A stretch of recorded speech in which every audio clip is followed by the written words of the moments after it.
Well everybody, it's time to get into it. A film I've been waiting to talk about since I first started doing this review series. Why? What's the incentive? Though a film divided by fans, there's one particular thing I'll say. Godzilla 98 was the first Godzilla movie that I had the chance to anticipate going to theaters. By the time of its release, I was maybe 7 years old. Tons of Showa era films I'd already saw, courtesy of late nights on the Sci-Fi Channel. Meanwhile, the Heisei era? It was all but a mystery to me. At this point, I'd only seen Godzilla 1984. Godzilla 98 was a film with massive expectations, especially off the heels of Independence Day. Independence Day, a film that really changed the game of how we saw destruction sequences on a large scale on the big screen for cinema. And just to clear the air, I'm going to go ahead and do a separate review for Independence Day. This film absolutely deserves one, but this isn't about Independence Day. We're here to talk about Godzilla 98. Could Roland Emmerich go ahead and launch a successful Godzilla series himself? Something that would open up to brand new fans and introduce them to this series? You see, the roots of this film go back to the early 90s. 1994, this film was supposed to go to theaters, but remained in developmental hell. The issue was the then director Jan Dubont requested a budget that TriStar would not give.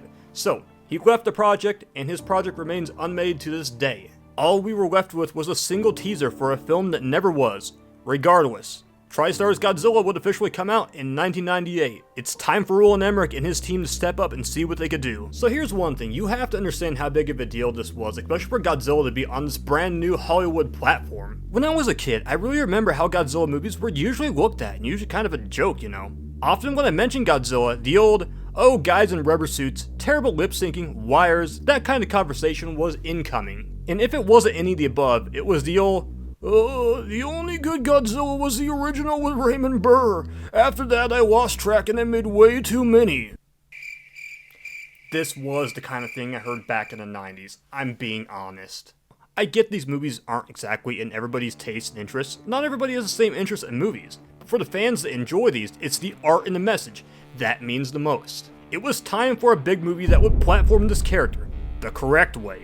And if you were there in the 90s, you remember the marketing. The Taco Bell commercials, which I felt were iconic in their own sense during a time when fast food joints all had kids' meal toys. It was so different, they had a whole line for Taco Bell. It's crazy thinking about that. Plus the collectibles, I still have one. Godzilla was even shown knocking the New Year's ball down. A full soundtrack. And we're just not talking some OST, we're talking like a big soundtrack with contributions with such names of the likes of Green Day, the Foo Fighters, Fuel, Rage Against the Machine, and of course the Puff Daddy track and the Wallflowers performing a cover of the iconic David Bowie song, Heroes. It was a grand time to be a kid.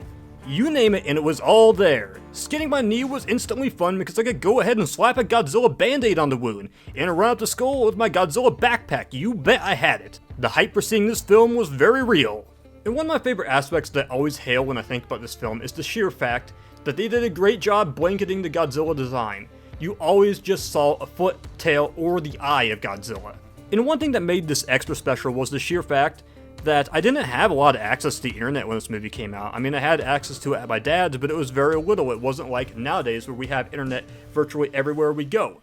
Now, there probably was a way to go ahead and to see the Godzilla design, but for me as a kid though, seeing it on screen and seeing the toys once they came out was the first time. The big thing attached to this was size does matter. Which just is kind of funny in retrospect because this was honestly the smallest Godzilla that we had seen in years. Which in hindsight I think is kind of funny because I think it was a big fuck you to the Jurassic Park series as far as marketing goes. But here's the problem with this movie. The more you hype something, the more you absolutely have to deliver. This is like hyping up, hey, my food is so good, you have to try it every day. And then after that, once you try it, it tastes like ass. So this film, it did its job in the marketing department, but it failed to deliver towards the Godzilla fans. Godzilla 98, I'll admit, has a very interesting and decent opening. Old film footage, golden oldies, followed by dreadful music. And this movie goes ahead and recalculates Godzilla's origin and makes him, well, just a lizard, rather than a dinosaur.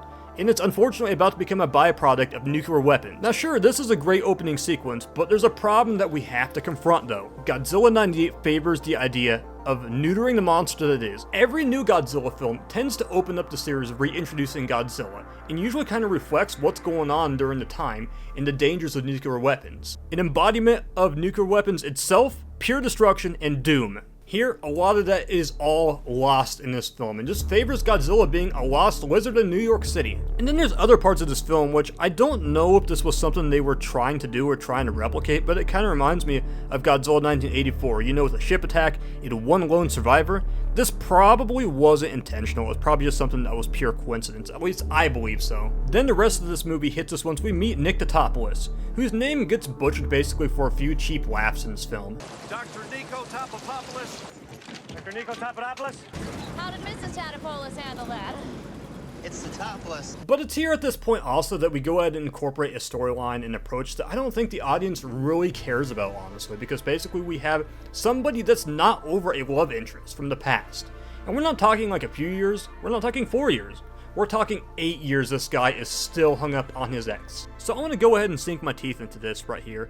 So this whole relationship I always view as toxic. Like every time I watch this movie, that's the first thing that goes through my mind. I mean, she sees him on the news and she takes advantage of an opportunity to reconnect with him after 8 years. After reconnecting after so many years, she goes ahead and steals his top secret government tapes and then ends up getting him kicked off the project. And the whole excuse this film goes with really doesn't make me feel really sorry for this character because they f***ed around and kind of found out. The big thing is she is negatively influenced by Animal and Lucy to do what she has to get ahead in the world, at the expense of another person. This is just red flag material if you're that influenced by people that tell you, hey, you gotta go do this. It feels like an ulterior motive.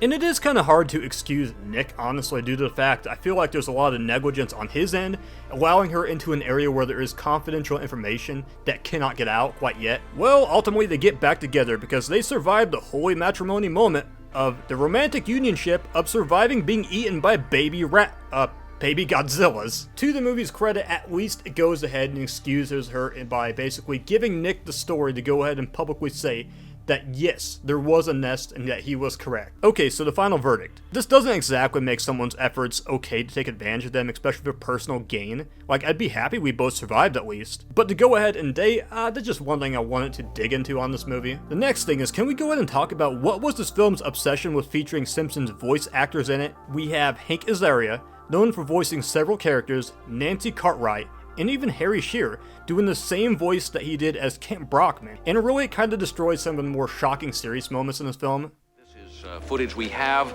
that indicates that one of the fighters is a giant lizard. Do we have a source on this? Uh-huh, a bunch of drunken frat boys. And to be clear, I understand these voice actors and actresses, their roles are not limited towards voiceovers, but when you're a hardcore Simpsons fan like me, you really can just think of these characters. Outside all that, I'll go ahead and say Godzilla's arrival is fun.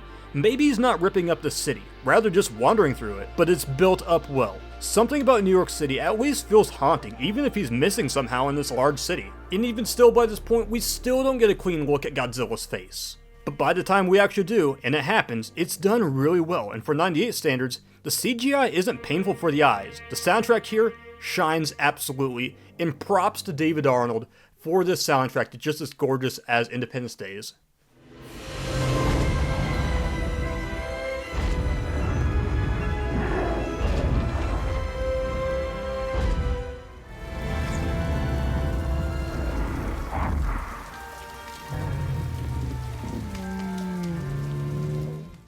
Maybe we don't have any of the classic Godzilla themes here, but really it is memorable and sets the tone for this film. And I'm not going to say the introduction of Godzilla is Jurassic Park awe-inspiring, but it's good stuff. Unfortunately, we get reminded of how un-Godzilla-like this character is. He has none of the characteristics that Godzilla would normally exhibit. It's the kind of stuff that no incarnation of Godzilla has ever done. There's no sense of terror, uneasiness, or watching helpless victims. Nothing is there. All the name, none of the character. And this is the main problem that people have with this film. I don't think it's so much just the design or the fact that Godzilla doesn't fight another monster, but none of the character or force of nature is even there. I could have been okay with Godzilla just destroying the city and being as he was presented, but this is nothing like the Roots. And it doesn't even feel like it's remotely interesting. It's just a giant animal in fear, which feels like an attempt to realistify Godzilla. Scaled down, modern stance, no real atomic breath, nothing that tells the audience to suspend your imagination. Further than the fact that we're seeing a giant lizard on screen. So this film is already just something else. And I gotta say, I'm gonna go ahead and applaud the fact that yeah, it goes ahead and has Godzilla show some traits of basically being a learning and intelligent creature, but that's really the only thing that I applaud about the personality of this Godzilla. But by the next act of this film, it's just Jurassic Park with a few extra steps. I mean, really, it's just the finale of the Lost World Jurassic Park. And one could argue, well, it's trying to add another layer, which it does absolutely. Another layer of what? Danger. And what I'm referencing is the fact that Godzilla is now more of a threat, not just towards the surroundings and buildings, but the fact that it reproduces at a high rate and humanity could be replaced now. But at this point, when the majority of the fans turned up the scene, it isn't here. And I totally get the idea of adding new twists and turns into this movie. The problem is, though, we trade out everything we know and love and trade in something that doesn't really interest people to the least bit. Maybe for its own movie, that's about it though, if it wasn't the Godzilla name. Could this movie have played it safe like Force Awakens Jurassic World had done years later? Absolutely. The harsh truth is, though, Roland Emmerich didn't want a Godzilla movie. A movie I never wanted to make. I did everything I could to not make the movie. It didn't look at all like the original Godzilla. It was just a kaiju film with the Godzilla name stamped on the product. The remainder of this movie, I'll admit, is kind of a ride though for what it's worth. From Independence Day Easter eggs, baby Godzilla's tearing into human flesh, and somehow not one escapes the building? Okay, bone to pick. I have no idea how no one knew a giant lizard nested in Madison Square Garden. How did not one baby Godzilla exit through any of the exits on this venue? There are multiple exit points or entrance points. I mean, we see a bunch of them congregate in the lobby, but not one or a batch even escapes. Okay, I gotta cool it before I become CinemaSins Jr. So back to the film, we have a chase sequence and plenty of explosions, and this chase sequence is probably one of my favorite bits of this film. I mean, goddamn, I want to know what make of taxi this is, because it's built different than most cars in my hometown, which can barely handle a pothole at Walmart. Alright, so being serious though, Godzilla 98 ends up with Godzilla being shot in suspension cables, which is very anticlimactic. But often I feel like it's kind of sad when you consider Godzilla was a scared creature trying to nest, and the humans were responsible for its creation in the first place. But alas, all this is forgotten.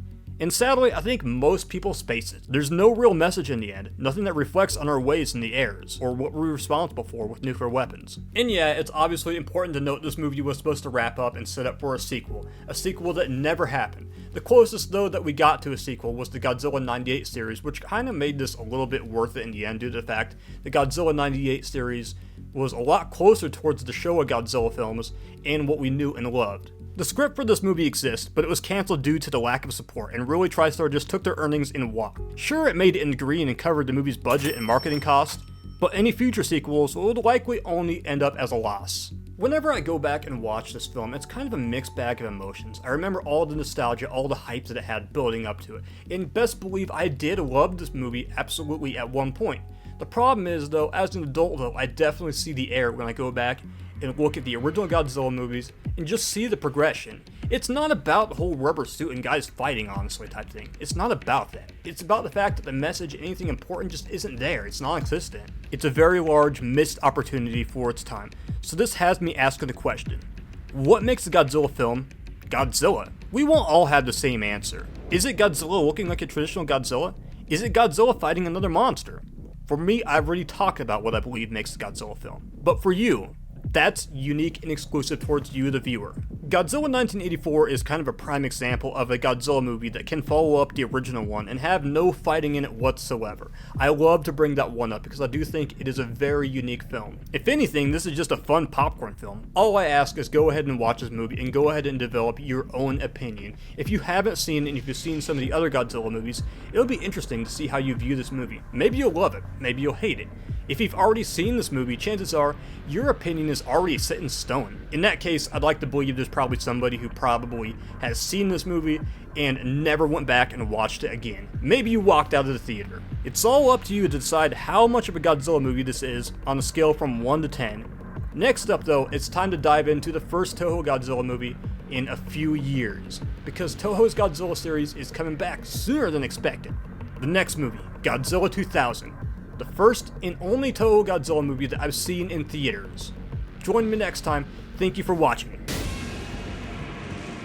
Godzilla!